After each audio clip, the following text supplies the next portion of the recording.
नमस्कार दोस्तों, कैसे हो आप सभी को वेरी गुड इवनिंग। दोस्तों, आज का जो टॉपिक रहेगा वो रहेगा मुहावरे और लोकोक्तियाँ।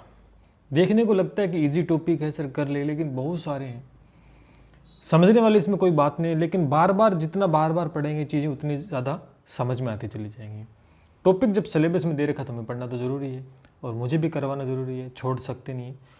कुछ एक प्रश्न आज हम करने वाले हैं, देखेंगे कि पिछली कई परीक्षाओं में किस तरह के मुहावरे, किस तरह की लोकोक्तियाँ पूछी गई है। उम्मीद यही करता हूँ कि ऐसे प्रश्न आपका बन सकता है। फिर भी आपको जितने भी है 100-200 जितने भी आपके बुक्स में, आपके नोट्स में, वो सारी की सारी आपको पढ़नी है। बार बार पढ़ते जाइए, क्योंकि इतनी सारी आप रट नहीं सकती, सिर्फ पढ़ना ही पड़ेगा। नॉर्मल जो मुहावरे लोकोक्ति हैं वो सबको आती हैं। कुछ एक है थोड़ा सा डिफरेंस जिनमें होता है, उनको समझना ज़रूरी है। तो आज वही चीज़ें आज हम देखने वाले हैं। तो वीडियो को लाइक कर दें, शुरू करने से पहले शेयर मार दें और सब्सक्राइब कर लें अगर नहीं किया है तो अभी तक। चलिए भैया, शुरू करते हैं। मुहावरे और लोकोक्तियाँ बहुत अच्छा टॉपिक है, इंटरेस्टिंग है। और फॉलो नहीं किया तो फॉलो कर सकते हैं इंस्टाग्राम पे। लगभग आप कोई भी कमेंट पूछ सकते हैं करके, कोई भी बात। और PDF टेलीग्राम पे मिल जाएगी, ट्विटर पे और फेसबुक पे, कहीं भी आपका मन करे फॉलो कर सकते हैं। चलिए, पहला प्रश्न बहुत बार सब एग्जाम में आ चुका है, आता भी है बार बार। अधजल गगरी छलकत जाए, और उम्मीद करता हूँ सभी को ये उत्तर आता होगा। अधजल गगरी छलकत जाए लोकोक्ति का सही अर्थ है। आपने हमेशा देखा होगा कि आधा पानी से भरा हुआ घड़ा हमेशा ही छलकता है। उसी से रिलेट है कि अधजल गगरी छलकत जाए लोकोक्ति के सही अर्थ है कि अल्प व्यक्ति जिसके पास आधा अधूरा ज्ञान होता है वो ज़्यादा बड़बड़ाता है, ज़्यादा बोलता है। तो इसका उत्तर जो हो जाएगा बी ऑप्शन हो जाएगा कि अल्प व्यक्ति ज्ञान की डेंग ज़्यादा हाँकता है ना। थोड़ा सा ज्ञान है लेकिन चौधर ज़्यादा करिएगा, बीच में बैठेगा, ज्ञान बांटने की कोशिश करेगा, क्योंकि उसके पास ज्ञान नहीं है।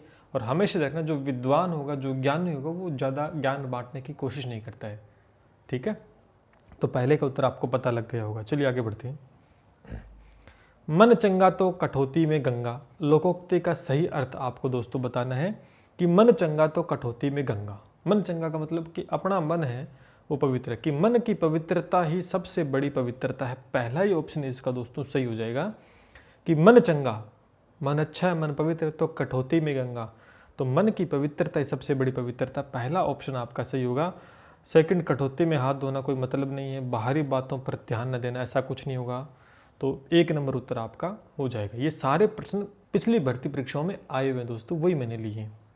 चलिए अगला, सिर सहलाए भेजा खाए का अर्थ होगा। सिर सहलाए भेजा खाए का अर्थ दोस्तों क्या होगा कि एकदम निकट आकर शोरगुल करना, ये तो नहीं जचेगा। एकदम निकट आकर शोरगुल करना। सेकंड, किसी के सिर पर सवार होना, ये भी नहीं है। सिर सहलाए का मतलब पहले तो हम उसको चपलाएंगे, मतलब कोई भी उसको बुलाएंगे, ऐसे कहते हैं ना कि चपला लिया इसको, इस तरीके से कुछ। तो दोस्त बनकर हानि पहुंचाना, तो सहलाना, पहले दोस्त बनेंगे, फिर भेजा खाएंगे, फिर इसको हानि पहुंचाएंगे। तो इसका सही जो उत्तर होगा वो सी हो जाएगा, दोस्त बनकर हानि पहुंचाना। डी नहीं हो सकता, चापलूसों के कहने को करना, नहीं, ऐसा कुछ नहीं है। सी ऑप्शन आपका इज द करेक्ट आंसर, सी हो जाएगा। ठीक है, अगला, जस दूल्हा तस बनी बारात कहावत का सही अर्थ बताना है कि जस दूल्हा तस बनी बारात कहावत का सही अर्थ आपको बताना है दोस्तों। क्या होगा? संगठन से ही कार्य सिद्ध होता है, ये तो नहीं हो सकता। कई बार संगठन मान लेते हैं कि बारात, बहुत सारी बारात में जाते बंदे एक संगठित होकर और दुल्हन लेके आ जाते हैं, तो कई बार तो संगठित होकर जाते हैं, कई बार तो दुल्हन लेकर नहीं आते हैं, बारात कई बार वापस लौट जाती है, तो ये नहीं हो सकता है। ठीक है, आप जानते हैं कोई ना कोई वहाँ पर समस्या हो जाती है। अगला है, सुंदर व्यक्ति के साथ ही सुंदर व्यक्ति का मेल होना कोई ज़रूरी नहीं है। अगला, सभी साथी एक जैसे, हाँ, जस दूल्हा तस बनी बारात, यानी सभी साथी एक जैसे। तो इसका मतलब दोस्तों यही हुआ, सी इज द करेक्ट आंसर हो जाएगा आपका। थाली का बैंगन होना, मुहावरे का अर्थ आपको बताना है, थाली का बैंगन होना। अब इस तरीके के इनको आपको ध्यान में रखना है, इनको बार बार पढ़ना है, इनको याद करना है। थाली का बैंगन होना, उद्धार होना। सेकंड है, जिसका अपना कोई विचार ना होना, व्यंग्य वचन बोलना, कष्ट देना। तो इसका उत्तर क्या हो जाएगा दोस्तों? कमेंट करके बताइए फटाफट। इसका उत्तर हो जाएगा सेकंड दोस्तों, जिसका अपना कोई विचार न हो, व्यंजन, जिसका अपना थाली का व्यंजन होना, यानी जिसका अपना कोई विचार न हो। बी ऑप्शन इसका करेक्ट होगा। चलिए, चांदी का जूता का सर्वाधिक उपयुक्त अर्थ बताना। देखो, चांदी का जूता ना, इसका सर्वाधिक उपयुक्त अर्थ बताना कि सबसे उपयुक्त अर्थ क्या है। महंगी वस्तु, ये भी हो सकता है, रिश्वत, ये भी हो सकता है, अनुपयोगी वस्तु, अमीरी का दिखावा। लेकिन जो उपयुक्त अर्थ हम यूज करते हैं लगभग, चांदी का जूता यानी रिश्वत होगा। इसका B option is the correct होगा। ठीक है, तो ध्यान करना है, उपयुक्त अर्थ पूछा है। ऐसे ही क्वेश्चन को ध्यान से पढ़ना दोस्तों, इसमें सर्वाधिक उपयुक्त अर्थ पूछा है, ऐसे ही नहीं कि कुछ ही आपने उत्तर दे दिया। ठीक है, अगला देखिए, अंधा गाए बहरा बजाए, लोकोक्ति का अर्थ होगा कि अंधा गा रहा है, बहरा बजा रहा है। लोकोक्ति का अर्थ बताइए दोस्तों क्या होगा। अंधे गाने बजाने में उस्ताद होते हैं, कोई ज़रूरी थोड़ी है उस्ताद होते हैं, नहीं होगा। दो मूर्खों का एक साथ कोई कार्य करना, बिल्कुल बिल्कुल सही बात है कि अंधा गाए बहरा बजाए। ठीक है, तो बी ऑप्शन आपका बिल्कुल सटीक है उत्तर इस यहाँ पर कि दो मूर्खों का एक साथ कोई कार्य करना। अंधे संगीत प्रिय होते हैं, ये भी कोई ज़रूरी नहीं है। तीसरा, अंधे और बहरे सुर ताल मिलाकर गाते हैं, कोई ज़रूरी नहीं है। इसका मतलब बी ऑप्शन ही आपका सही होगा। कई बार दोस्तों क्या होता है, अगर आपको उत्तर कंफर्म नहीं होता ना, तो आप ऑप्शन काटना शुरू कर दीजिएगा ऑप्शन काटना शुरू कर दीजिए, उत्तर अपने आप आ जाए। जैसे इसमें अपने ऑप्शन काटे हैं वैसे। अगला देखिए, एक नागिन अरु पंख लगाई, लोकोक्ति का सही अर्थ बताना है। 8वें का उत्तर बताओ। एक नागिन अरु पंख लगाई, लोकोक्ति का सही अर्थ, कि नागिन के पंख लग जाना। एक नागिन अरु पंख लगाई, नहीं। अत्यधिक जहर चढ़ना, ये भी नहीं हो सकता। एक दोष के साथ दूसरे दोष का जुड़ जाना, बिल्कुल सही अर्थ होगा इसका। 8वें का सी ऑप्शन होगा कि एक दोष के साथ दूसरे का जुड़ना। एक नागिन अरु पंख लगाई, यानी एक दोष के साथ दूसरा दोष जुड़ जाना। ऐसे अब इनको आपको याद ही करना पड़ेगा। ठीक है, क्योंकि ये कुछ अलग है, डिफरेंट है। वो डिफरेंट ही मैंने लिए हैं जो कि भर्ती परीक्षाओं में आए हुए हैं। अगला प्रश्न, कपटी मित्र के लिए मुहावरे का अर्थ बताओ। कपटी मित्र क्या होगा? कपटी मित्र का गुदड़ी का लाल, आस्तीन का सांप, अगले जमाने का आदमी या चंचल होना। तो इसमें सीधा सीधा आपको पता है आस्तीन का सांप, यानी जो कपटी मित्र है, जो अपने साथ रहता है और कपट करता है। बी हो जाएगा इसका सही। अगला, काठ की हांडी मुहावरे का अर्थ है। काठ की हांडी एक बार चढ़ती है, आप सभी को पता है, एक बार चढ़ती है, दोबारा वो यूज नहीं होती। इसका मतलब है अस्थायी चीज। तो बी ऑप्शन दोस्तों इसका सही हो जाएगा, अस्थायी होती है काठ की हांडी का मुहावरे का अर्थ। ठीक है, अगला देखिए,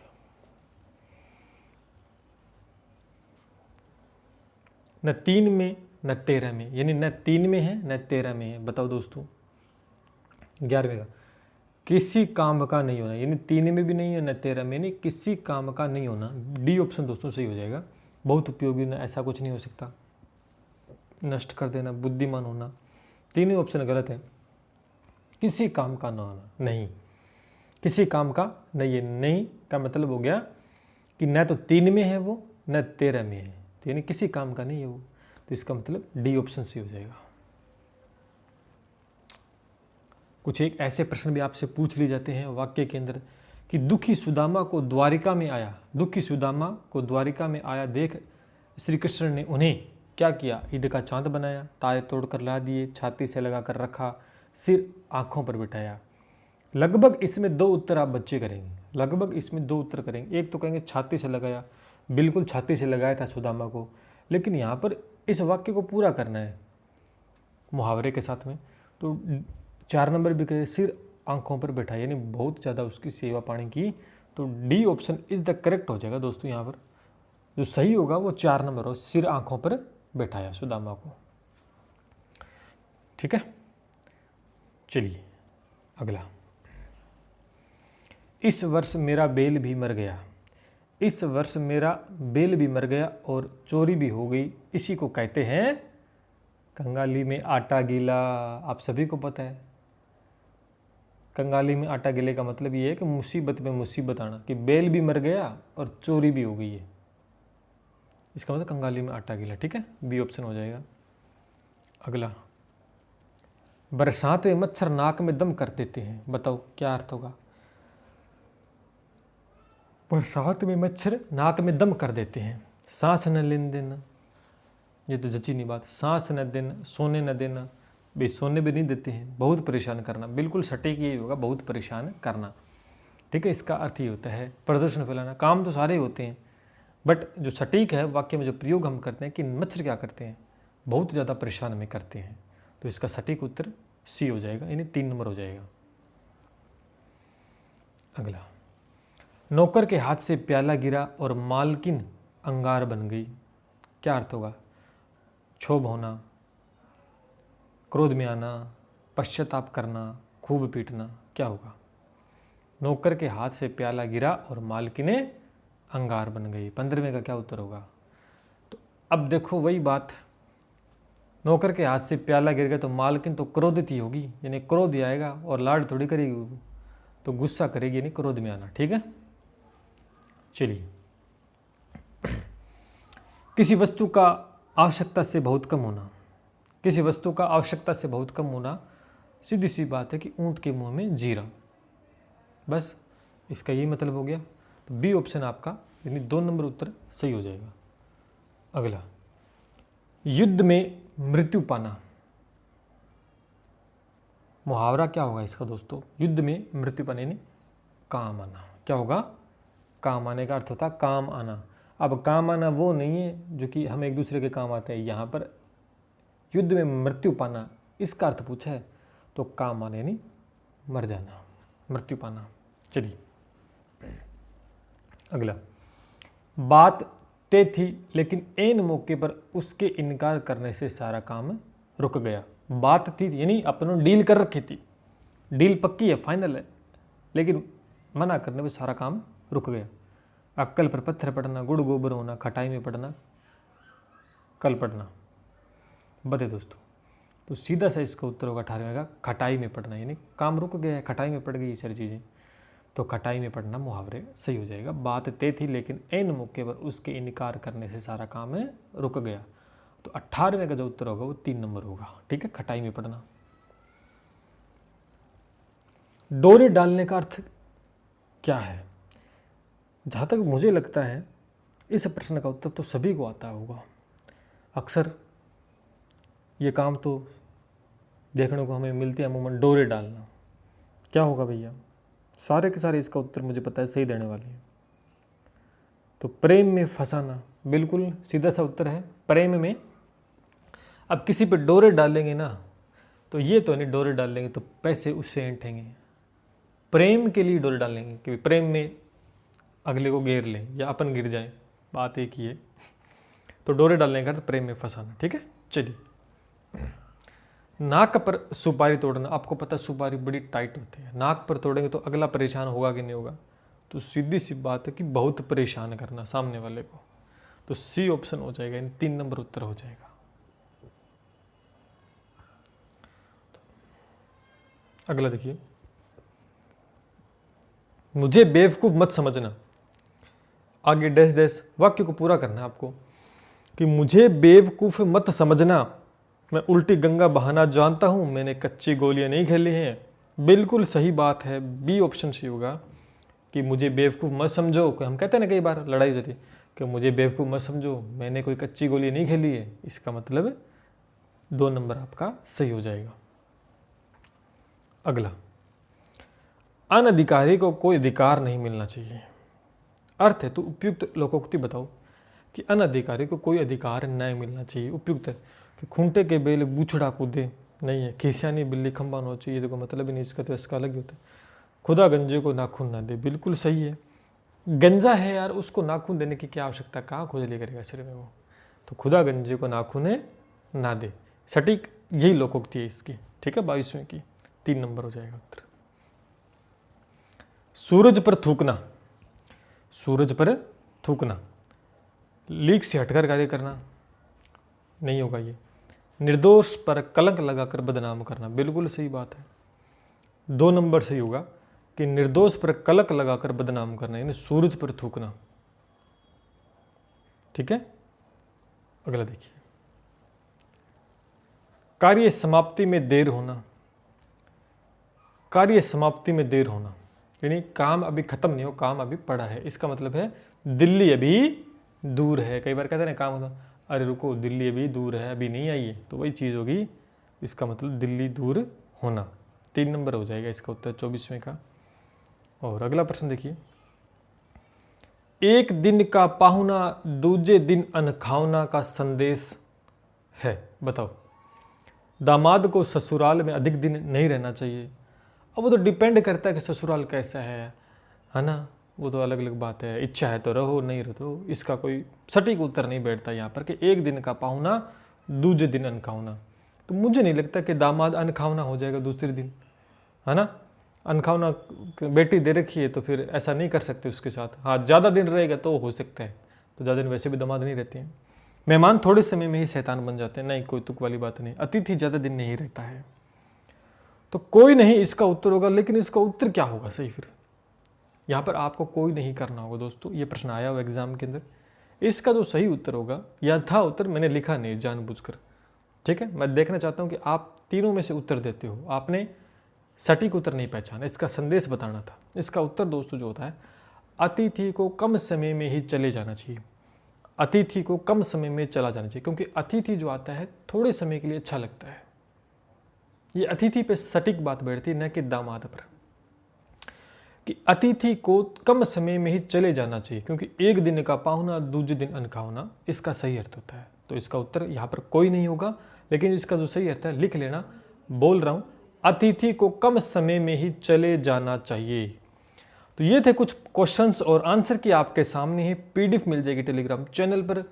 बहुत सारे क्वेश्चंस हैं, आप कर लीजिएगा, आपके पास बहुत सारे एग्जाम्पल होंगे, लेकिन जो एग्जाम में आए हुए वो मैंने आपको करवा दिए हैं। कुछ एक यूनिक होते हैं उन्हें आपको पढ़ना, बाकी सिमिलर होते हैं वो आपको याद है, लगभग बच्चे सही कर देते हैं। फिर भी एक आध प्रश्न गलत कर ही देते हैं, तो वो गलत नहीं करना, एक एक नंबर से ही मेरिट बनेगी। तो ध्यान रखना, आपको हल्के में नहीं लेना कि मुहावरे है लोकोक्ति है, नहीं कर देंगे, आता है मैम। एक बार आपको अच्छे से पढ़ना है, तभी प्रश्न सही कर पाओगे। ओवर कॉन्फिडेंस होते ही काम खराब हो जाएगा दोस्तों। चलिए फिर नया टॉपिक कर लेंगे, और आप फॉलो कर लीजिए। कोई भी डाउट है तो आप पूछ सकते हैं मुझे इंस्टाग्राम पे, पीडीएफ टेलीग्राम पे मिल जाए, बाकी आप कर सकते हैं। ठीक है, इतने थे क्वेश्चंस। उम्मीद करता हूँ अच्छी लगी क्लास। कितने क्वेश्चंस आपके सही हुए बताना कमेंट करके। मिलते हैं इसी के साथ। जय हिंद, जय भारत।